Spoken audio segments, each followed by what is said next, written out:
పంటలు అమ్ముకునేందుకు రాష్ట్ర వ్యాప్తంగా రైతులకు తిప్పలు తప్పడం లేదు. రోజుల తరబడి కొనుగోలు కేంద్రాల్లో పడిగాపులు కాస్తున్నామంటూ కర్షకులు వాపోతున్నారు. ఆరుగాలం శ్రమిస్తే తీరా పంట చేతికొచ్చాక అమ్ముకుందామంటే అగచాట్లు తప్పడం లేదని ఆవేదన వ్యక్తం చేశారు. అకాల వర్షాలు ఆగమాగం చేస్తున్నాయని, త్వరగా పంటలను కొని తమను ఆదుకోవాలని సాగుదారులు వేడుకుంటున్నారు.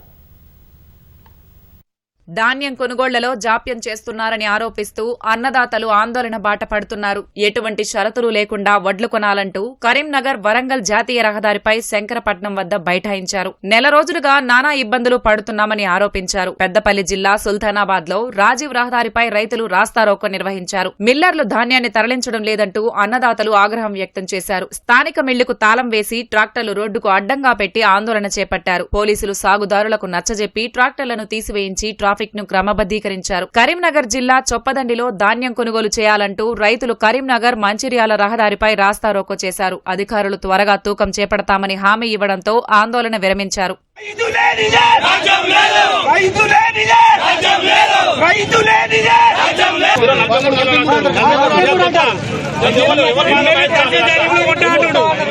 గత నెల రోజులుగా రైతులను ఇబ్బంది పెడుతూ రైతులను గోసపుచ్చుకుంటూ కొనడం లేదు.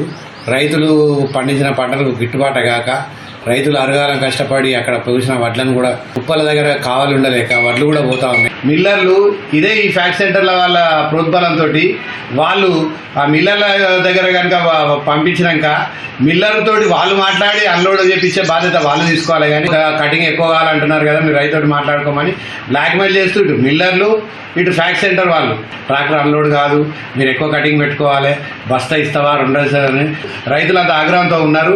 ఆర్ఓ ఉన్నాయని టాటాలు పంపిస్తే మాకు ఇక్కడ దిగుమతి చేయడం లేదు, మాకు ఇక్కడ ప్లేస్ లేదు, మాకు కలెక్టర్ గారు మమ్మల్ని అర్థం చెప్పి అన్నారని చెప్పి మేము తీసుకోమని చెప్పి మా బండ్లు దిగుమతి లేదు.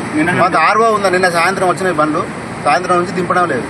మేము అడిగితే ఆర్ఓ క్యాన్సిల్ చేస్తలేడు, ఆర్ఓ దిగుమతి చేసుకుంటాడు. ఈ మిల్లు ఆర్ఓ క్యాన్సిల్ చేసి మాకు అందుబాటులో దగ్గర 45 మిల్లు ఉన్నాయి మా ఊరు పరిసర ప్రాంతాలు, వాటికి అలాట్మెంట్ ఇప్పించాలని మేము నిన్న మధ్యాహ్నం 3 గంటలకు లోడ్ తీసుకొని వచ్చినాం రాములపల్లి నుంచి. మాకు మమత మిల్లు కేటాయించారు. మేము ఇక్కడికి తీరా వచ్చేసరికి ఏమనంటే మిల్లు ఓనర్ మా దగ్గర గోడంలో జాగలేదు, మేము దించుకోం అని బండ్లు బయటకు పోవాలని తాళం వేసుకొని సేట్లు ఎటోళ్ళు అటుపోయారు. బండ్లు నిన్నటి నుండి దిగుమతి అవుతలేవు. కలెక్టర్ గారు వచ్చి తగిన న్యాయం చేయాలని మేము ప్రార్థిస్తున్నాం.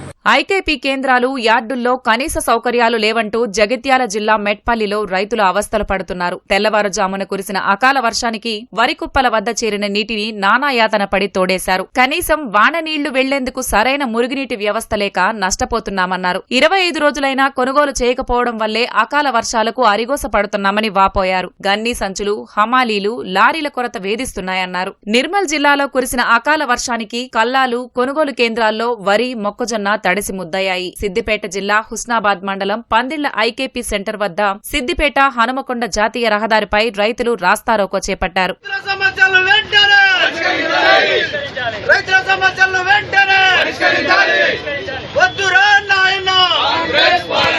కామారెడ్డి జిల్లా మద్నూర్లో మాజీ ఎమ్మెల్యే హనుమంత్ షిండే ఆధ్వర్యంలో రైతు మహాధర్నా చేపట్టారు. జుక్కల్ నియోజకవర్గంలో జొన్నల కొనుగోలు ప్రారంభించాలని కర్షకులు నినాదించారు. వారంలో ప్రక్రియ పూర్తి చేసి రైతు ఖాతాల్లో సొమ్ము జమ చేయాలని డిమాండ్ చేశారు. నిర్మల్లో బీజేఎల్పీ నేత మహేశ్వర్ రెడ్డి ఆధ్వర్యంలో రైతులు ఆందోళనకు దిగారు. పంట కొనుగోళ్లలో వేగం పెంచాలని నినాదించారు. జాతీయ రహదారిపై ధాన్యం కుప్పలతో నిరసనకు దిగారు. వరి, మక్కలు, జొన్నలను సకాలంలో కొనాలని అధికారులను మంత్రి సీతక్క ఆదేశించారు. ఈ మేరకు ములుగు జిల్లా కన్నాయిగూడెం మండలం గుర్రేవల గ్రామంలో ధాన్యం కొనుగోలు కేంద్రాన్ని పరిశీలించారు. వడ్ల తేమ శాతాన్ని మ్యాచర్ మిషన్ ద్వారా తనిఖీ చేశారు. హమాలీలు, గన్నీ సంచులు, రవాణా తదితర సమస్యలు ఉంటే వెంటనే తమ దృష్టికి తీసుకురావాలని సూచించారు.